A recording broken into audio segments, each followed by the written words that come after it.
una visita que genera, como estamos en el país, pues polarización. Yo le quiero preguntar al presidente del Consejo Coordinador Empresarial, a Carlos Salazar, pues su opinión sobre esta visita, sobre el Tratado México, Estados Unidos y Canadá, y sobre la situación económica que se nos viene y que estamos viviendo en estos mundos de COVID-19. Querido Carlos Salazar, gracias por la comunicación. Buenos días, ¿cómo estás? ¿Cómo estás? Un placer siempre estar contigo en tu programa. Carlos, ¿qué opinión te merece la visita del presidente López Obrador a Washington? Bueno, no hay duda que hablar siempre con nuestro principal socio económico y comercial y con la nación más importante desde el punto de vista económico en el mundo es una oportunidad para México.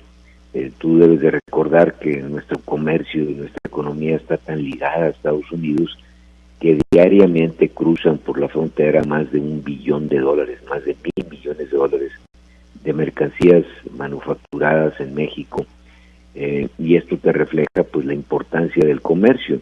No se diga de las personas. Tenemos las fronteras más visitadas desde el punto de vista de gente que cruza de un lado para otro del mundo. Tijuana es el paso fronterizo más utilizado en el mundo en cuanto a personas. Así que nuestra relación es diaria. Hay en 1000 temas que siempre habrá con Estados Unidos, y bueno, lo único difícil de esta visita pues es hacerlo en medio de una pandemia, lo cual limita mucho los eventos y la forma de organizar los eventos. Entonces creemos que siempre es importante platicar con Estados Unidos, y por eso emitimos un comunicado desde el día de ayer donde nosotros decíamos lo que te estoy expresando, pero aparte le deseábamos muy buena suerte al presidente.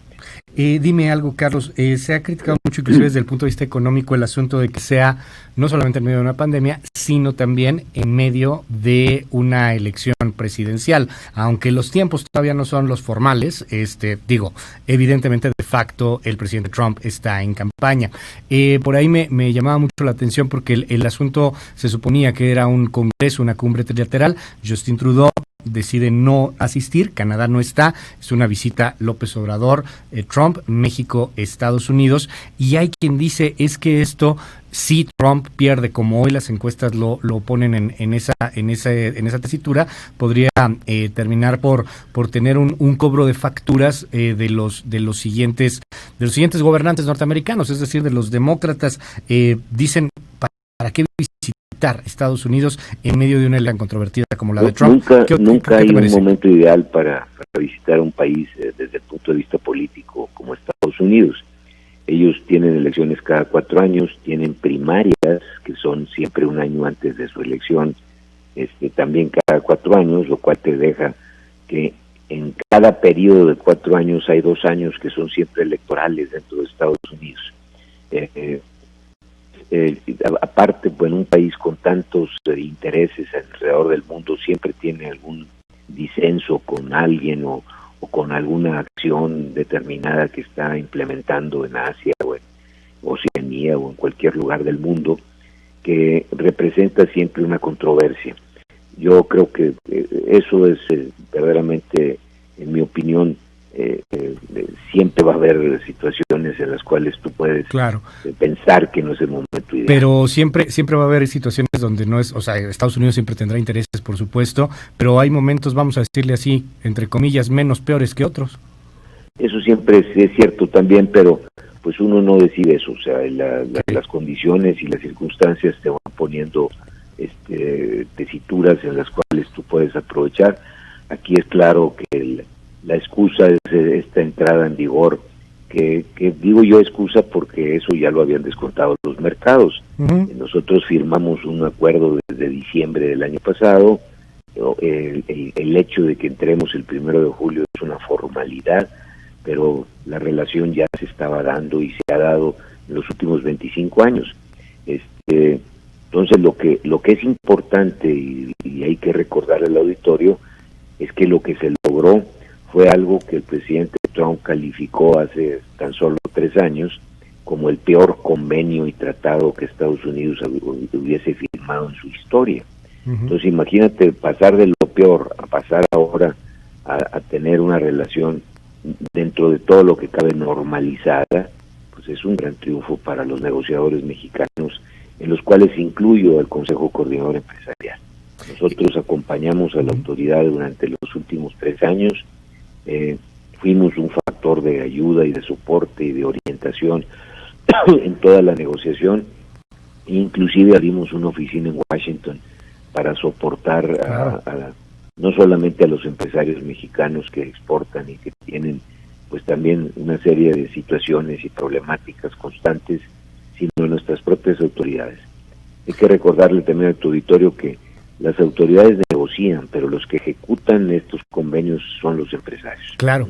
Y de ahí que yo quisiera preguntarte 2 cosas. Una, tengo muy en la mente algo que declaraste, Carlos Salazar, presidente del Consejo Coordinador Empresarial, hace tiempo, en torno a que no esperemos que este TEMEC es una especie de grifo de inversiones que se abre y van a caer a chorro. Hay que generar confianza, hay que generar mucho trabajo. Y la otra, que quiero preguntarte, ¿cuáles son los riesgos que ven? Porque hay mucha controversia en torno a estos famosos paneles de trabajadores y de los sindicatos activos que pueden pues meter por ahí conflictos a empresas mexicanas.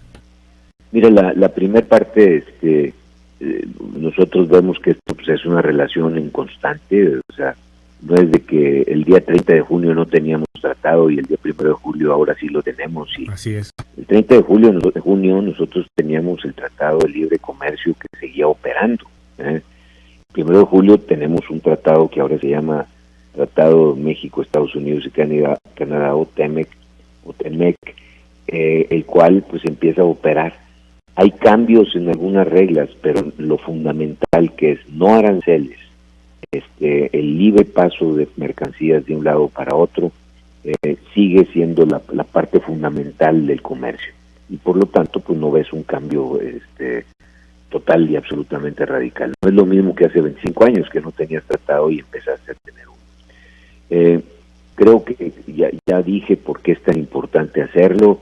Yo creo que el hecho de que este nuevo tratado tenga nuevas clausulados, pues no todos son clausulados de una enorme preocupación o de obstáculos, sino algunos son de ventaja, viéndolo ya en el mediano y en el largo plazo. Estas reglas de origen que incrementan la cantidad de producto que tiene que producirse en el territorio de Norteamérica, o sea, Canadá, Estados Unidos y México, es un problema en el corto plazo porque hay que cumplir rápidamente con estos nuevos niveles de contenido regional, pero por otro lado es una oportunidad. En el futuro vamos a necesitar poner fábricas de acero en México que quizás hoy no las hubiéramos hecho, sino porque el tratado nos obliga a aumentar la cantidad de contenido nacional. Claro. Hay de cosas como lo de la cuestión laboral a la que tú mencionas, que yo siempre les digo a los empresarios que a veces se preocupan más por qué va a pasar cuando no cumplan con la ley, con los reglamentos o la ley, que va a suceder cuando tú la estás cumpliendo. Entonces, bueno, pues hay que cumplir los reglamentos y no tendremos ninguna preocupación alrededor de esto. Carlos Salazar, te aprecio mucho la comunicación en esta mañana, es el presidente del Consejo Coordinador Empresarial y estaremos en contacto si nos permites. Siempre un placer estar en tu programa.